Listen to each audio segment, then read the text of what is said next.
Zee 24 एक पाऊल पुढे. म्हणून मला असं वाटतं की मुंबई पोलिसांनी जे चुकीचं कार्य केलेलं विश्वंभर चौधरींचं असं म्हणणं आहे, त्यांच्या म्हणण्याचा अर्थ जो मला समजतोय तो असा आहे, विश्वंभरजी तुम्ही तो चुकीचा असेल तर सुधारू शकता. असीम त्रिवेदी हे या सूड सत्रामधलं केवळ एक प्यादा आहे, त्याचा वापर करून अण्णा हजारेंचं जे आंदोलन आणि त्याच्यामुळे सरकारला जो मनस्ताप सहन करावा लागलेला होता गेल्या काही वर्षांमध्ये, त्याचा सूड घेण्याची आता सरकारने सुरुवात केलेली आहे. कारण आंदोलनात आता काही फारसं घडत नाहीये, इंडिया अगेन्स्ट करप्शन मध्ये घडत नाहीये, अण्णा हजारे सुद्धा आंदोलनाच्या पातळीवर सध्या काही करत नाहीयेत. तर तो जो सूड घेण्याचा प्रयत्न आहे तो आता सुरू होतोय आणि त्यातला पहिला मोहरा किंवा एक प्याद असीम त्रिवेदी असू शकतात. विश्वंभरजी बरोबर आहे? बरोबर आहे. म्हणजे मला तसं वाटत नाही, कारण की अशा प्रकारची कॉन्स्पिरसी करण्यासारखं कट करण्यासारखा आपला महाराष्ट्र राजकारणामध्ये तेवढी यंत्रणा नाहीये आणि कोणाचे तेवढे डोकेपणे. आणि असीम त्रिवेदी तसं काही अनोळखी माणूस होता आणि अनोळखी माणूसच्या मागे लावून कोणाला काही विशेष मिळणार नाही. जास्तीत 99% लोकांना माहीत सुद्धा नव्हतं की त्यांनी कार्टून केलेला होता. नुसतं MMRDA ग्राउंडमध्ये जेव्हा आंदोलन झालं होतं फार कमी लोक होते, त्यांनी बघितलेलं होतं आणि मग वेबसाईटमध्ये टाकला, तिथे पण जास्त लोकांनी बघितलेलं नाही. आणि हे सगळे झाल्यानंतर आता ते कार्टून आहे सगळ्यांनी बघितलेलं आहे नेटवरती आणि लोकांना माहित आहे. म्हणून मला असं वाटतं जे आहे ते एक प्रकारच्या ऍक्सिडेंटल आणि एक जसं अण्णा हजारेच्या मागच्या वर्षी अटक करून त्याने हिरो केलेला आहे तसं प्रकारचे चूक जे आहे याच्यात खालच्या अधिकाऱ्यांनी केलं आणि मला वाटतं याच्यात शासनाला उलट नुकसान झालेलं आहे आणि त्याचा वापर करून अण्णा हजारेवर ते काहीतरी प्रतिकार करतायत असं प्रकारची मला गोष्ट वाटत नाही. अगदी. महादेव शेलार काय म्हणाले यावर? नाही, यावर एकच बाब आहे की सूड सत्र सुरू होईल असं विश्वंभर चौधरींनी मत व्यक्त केलं. याविषयी मी सांगेन की कसल्याही प्रकारची सुडाची भावना काँग्रेस पक्षाकडे नाही किंवा काँग्रेसचं जे सरकार अधिपत्याखाली आहे त्याच्याकडे नाही.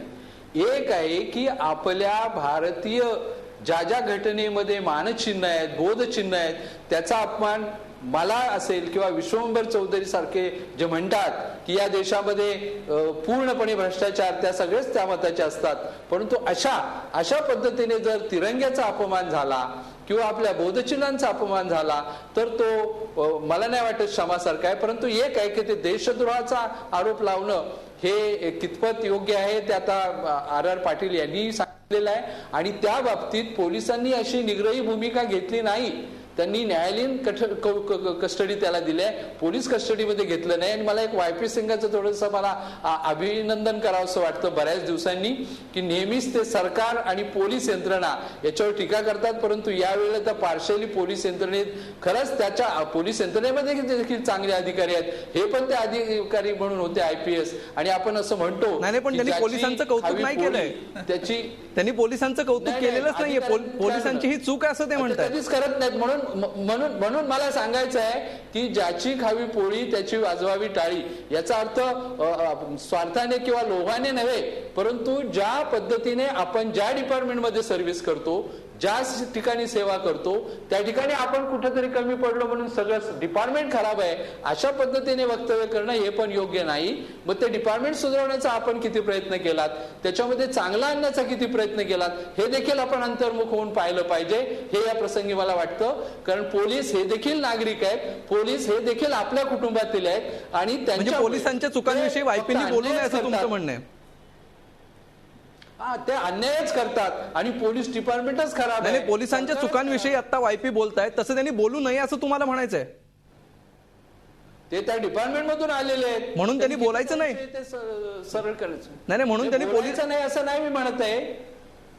नाही, त्यांनी ते पॉझिटिव्ह दृष्ट्या किती चांगलं करण्याचा प्रयत्न केला त्या अशा सकारात्मक गोष्टी पण सांगाव्यात ना त्यांनी. अगदी. आपली वेळ संपत आलेली आहे. YP ह्याच्यावर तुम्हाला थोडक्यात उत्तर द्यायचं असेल तर? नुसतं आपल्याला जे बातमी मिळाली आहे त्या बातमीची आणि सूचनाची आम्ही एक निष्पक्षपणे विवेचना करून पुढे केलेला आहे. कुठलाही वरिष्ठ अधिकारी अशा प्रकारची चूक करणार नाही, कारण की एक माणसाला जो अनोळखी आहे त्यांना हिरो म्हणून शासनाला एम्बॅरस करण्यासाठी कुठलाही असं कृत्य करणार नाही. हे खालच्या पातळीवर चूक झालेली होती आणि त्याचा जे परिणाम आता पूर्ण शासनाला भोगवता येत आहे. अगदी शेवटी संजय मिस्त्री यांच्याकडे मला जायचंय, मात्र त्याआधी विश्वंभरजी, ज्या प्रकारे हे चित्र काढण्यात आलेलं आहे तो देशद्रोह नाही असं तुम्ही म्हणताय, असे आपले सगळेच पाहुणे म्हणतायत, त्याविषयी शंका आहे.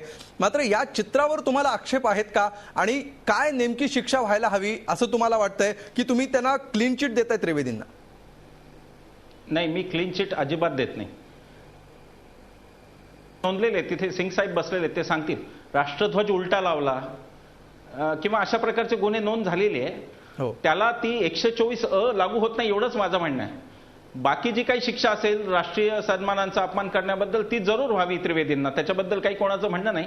असीम त्रिवेदींना न्यायालय ती शिक्षा देईल, परंतु एवढ्या गुन्ह्याला 124 लावणं एवढाच गांभीर्याचा मुद्दा असं मला वाटतं. मला म्हणून असं वाटतं दोन्ही बाजूंनी कुठल्याही प्रतिष्ठेचा प्रश्न न करता, कायद्याची पण तरीही एक्सेसिव्ह काही न करता, उगाचच अन्यायकारक एखाद्या नागरिकावर न करता शासनाने भूमिका घ्यावी आणि असीम त्रिवेदींनी सुद्धा यापासून धडा घेऊन यापुढे सुसंस्कृतपणेच व्यक्त व्हायला शिकावं, एवढं मी नक्की सांगेन.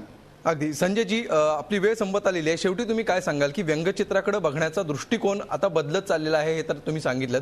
इथून पुढचं काय भविष्य तुम्हाला दिसतंय? व्यंगचित्रकारांवर, त्यांच्या चित्रांवर सातत्याने आक्षेप घेतले जात आहेत. व्यंगचित्राची समज कमी होत चाललेली आहे की व्यंगचित्राविषयीची सहनशीलताच कमी होत चाललेली आहे? नाही, व्यंगचित्रांविषयी समज आहे ना ती कमी होत चाललेली आहे. मुळात व्यंगचित्र काढताना त्या गोष्टीचा अभ्यास पाहिजे. अभ्यास होऊन प्रकटावे, नाहीतर झाकूनही राहावे. कुणीतरी उठला आणि व्यंगचित्रकार किंवा कुणीतरी उठला आणि कवी असं होत नाही. दुसरी एक महत्वाची गोष्ट म्हणजे काय माहिती की आपल्या घरी आपल्या वडीलधाऱ्यांचा आपण सन्मान राखतो की नाही, मान राखतो की नाही. मग आपली जी मानचिन्ह आहेत, ध्वज किंवा ही जी चिन्ह आहेत, त्यांचा आपण सन्मान राखलं पाहिजे. आणि दुसरी गोष्ट काय माहिती आहे की आपली पर्सनॅलिटी असते, आपलं व्यक्तिमत्व असतं, ते आरशात प्रतिबिंबित होत असतं. पण मनाचा आरसा असतो ना, की मनामध्ये जे काय चाललंय ना ते फक्त कलेच्या माध्यमातूनच व्यक्त होत असतं. आणि तुमची कलाकृती हे कलाकाराच्या मनाचा आरसा असतो. जेव्हा तुम्ही एखाद्या कलाकाराची कलाकृती बघत असता तेव्हा त्या कलाकाराचं मन दिसतं आणि कलाकार हा स्वच्छ मनाचा असला पाहिजे, ते तुमच्या कलाकृतीने दिसलं पाहिजे. दुसरी महत्वाची गोष्ट म्हणजे काय माहिती की काव्य आणि व्यंगचित्र याच्यामध्ये खूप साम्य आहे. कारण जर गमतीने पाहिलं आणि तुमच्या लक्षात की काव्य जिथे संपतं तिथे व्यंगचित्र चालू होतं. अगदी. कारण काव्याचं शेवटचं अक्षर बघा व्य आहे आणि व्यंगचित्रकलेचं सुरुवातीचं सुद्धा अक्षर व्य आहे. क्या बात आहे. आणि दुसरी एक महत्वाची गोष्ट काय माहिती आहे की व्यंगचित्रकाराला सिंधू असतो तो बिंदूमध्ये भरण्याचं काम करावं लागतं. सागर घागरमध्ये भरण्याचं काम व्यंगचित्रकार करत असतो. म्हणजे जास्तीत जास्त आशय असतो तो कमीत कमी शब्दांमध्ये, कमीत कमी रेषांमध्ये, आणि तो सौंदर्यपूर्ण काम करण्याचं काम व्यंगचित्रकाराचं असतं. आणि त्यासाठी भारतामध्ये असंख्य व्यंगचित्रकार असे चांगले होऊन गेले. शंकर होऊन गेले, बाळासाहेब ठाकरे होऊन गेले, आर के लक्ष्मण आहेत. ही सगळी मंडळींचं जर काम पाहिलं, ही आर के लक्ष्मण आणि बाळासाहेब ठाकरे ही भारतातले केम्ब्रिज आणि ऑक्सफोर्ड युनिव्हर्सिटीज आहेत व्यंगचित्रकाराच्या. आणि ज्या व्यंगचित्रकाराला व्यंगचित्रकार व्हायचं असेल तरी बाळासाहेब ठाकरे आणि आर के लक्ष्मण यांची व्यंगचित्र नेटवरती उपलब्ध आहेत, पुस्तकांच्या रूपात उपलब्ध आहेत, ती बघावी. आणि तुम्हाला सांगतो की तुम्ही सतत बघत राहिल्यानंतर ना आपोआप चांगली व्यंगचित्र काढायला लागता. एक महत्वाची गोष्ट म्हणजे व्यंगचित्रकलेबद्दल निरक्षरता आपल्याकडे खूप वाढत चाललेली आहे. त्याचं प्रमुख कारण राजकारण्यांचा हा विषय निघालेला, त्याचं प्रमुख कारण राजकारणी आहेत. राजकारण्यांकडे ना रसिकता, सुसंस्कृतपणा कमी होत चाललाय की हा प्रश्न पडतो. एक किस्सा सांगतो तुम्हाला. अगदी थोडक्यात सांगतो. शंकर नावाचे कार्टुनिस्ट होते आणि ते पंडित नेहरूंचे मित्र होते. पंडित नेहरूंवरती टीका काढणारी जवळजवळ 1500 व्यंगचित्र त्यांनी काढली. अच्छा. पंडित नेहरू तरी सुद्धा त्यांना सांगत असत की माझ्या हातून काही चूक घडली तरी सुद्धा तू माझ्यावरती व्यंगचित्र काढ. महात्मा गांधीच्या वरती सुद्धा शंकरने खूप व्यंगचित्र काढली. पण महात्मा गांधी जेव्हा शंकरना भेटत असत ना तेव्हा प्रेमाने बोलत असत. आजचे राजकारणी तसे राहिलेले नाहीत. कारण सुसंस्कृतपणा, रसिकता या गोष्टी सहन होत नाही. हा, तर ती तुमच्या मनाचं सौंदर्य असेल ना तर तुम्ही एन्जॉय करू शकता. इंग्लंडमध्ये किंवा सेन्स ऑफ ह्युमर जो ब्रिटिशांनी आपल्याकडे आणला, ब्रिटिश लोकांना तो आहे, आपल्याकडे तो कमी होत चाललेला आहे, हे सांगावं लागतं. अगदी. ही कला जोपासली जाते आहे, मात्र त्या कलेचं रसग्रहण करण्याची जी क्षमता आहे ती कमी होत चाललेली आहे. कदाचित त्याची कारणं सध्याच्या राजकीय अस्थिरतेमध्ये आहेत का ते आपल्याला शोधावी लागेल. कदाचित राजकारण्यांमध्ये असलेल्या असुरक्षिततेच्या भावनेमध्ये ती आहेत का, किंवा जरी राजकारण्यांना ही व्यंगचित्र आणि त्यातला विनोद कळत असला तरी सुद्धा ते कळून घेणं हे राजकीयदृष्ट्या परवडणारं नाही.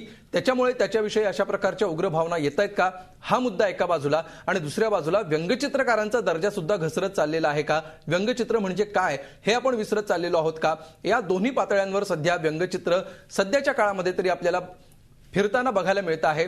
त्याच्यामुळे ही कला आहे, हे व्यंगचित्र आहे, ते व्यंगचित्रच राहावं अशी आपण अपेक्षा करूया. कारण महाराष्ट्राला मोठी संस्कृती आहे, मोठी परंपरा आहे, त्याची विकृतता होऊ नये एवढीच आपण अपेक्षा करूया. आणि अशी जर कोणी विकृतता पसरवण्याचा प्रयत्न करत असेल तर त्याचं राजकारण न करता ही केवळ विकृती बाजूला काढण्याची प्रक्रिया व्हावी. संवेदनशील विषयावर अभ्यासपूर्णरित्या या शोमध्ये चर्चा केल्याबद्दल रोखोकमध्ये आज इतकंच. ताज्या बातम्यांसाठी पाहत रहा झी24.